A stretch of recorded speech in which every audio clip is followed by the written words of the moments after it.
So in the Direct that came out yesterday, as of the time I'm recording this, Nintendo closed it off by announcing a remake of Paper Mario: The Thousand Year Door, and some people are really happy. However, when I saw this announcement, I just thought, what's the big deal?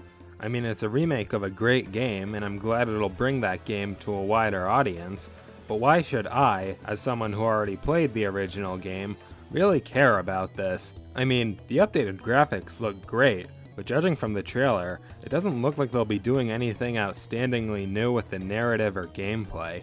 Now, it certainly wouldn't surprise me if they do eventually reveal that they put in some extra content, but it doesn't seem like it'll be large enough in scale that would warrant me buying a game I've already played. Right now, it just seems to be the same game with updated graphics. Now, while I couldn't care less about the game itself, what really annoyed me was its presentation. Now, I don't know about you, but I personally can't stand it when Nintendo uses the last announcement of a Direct to give us a remake or more details on a game we've already seen, with the exception of Tears of the Kingdom.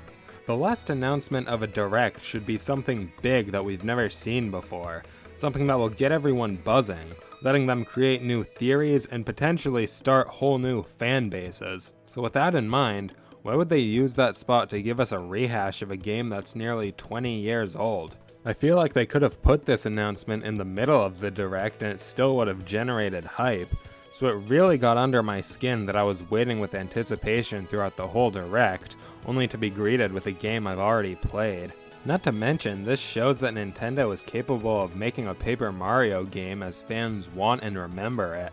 Everyone who's been following the series for a while knows that the fanbase has been dying for a return to form for years. I haven't played Origami King, but from what I've heard, it engages in a lot of the stuff we saw in stuff like Color Splash, even if it did mix in some classical elements. While Nintendo seems to be adamant in this new formula for Paper Mario, I take this remake as a sign that they're still fully capable of making a Paper Mario game with the classic formula, so why not just make a new Paper Mario game?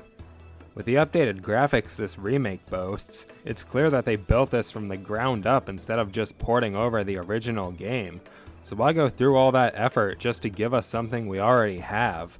If it were up to me, I would have just made a whole new game and pushed the franchise forward instead of dwelling in the past. Okay, I've said some pretty negative stuff so far, but please bear in mind that this is just my opinion. There are lots of people who are really excited for this remake, and more power to them. I just didn't feel that way, and I hope you can understand why. I've also heard some people online who've made a very good point about how Nintendo was likely gearing up for a new console, so it makes sense that major Switch announcements will slow down. I just wanted to talk about my opinion on this, as it seems I'm in the minority. And it's not like this Direct was worthless. Side Order looks great, and I'm definitely looking forward to that. And for those who are excited for the Thousand Year Door remake, I hope you enjoy it, because if you haven't played the original, you'll definitely have fun.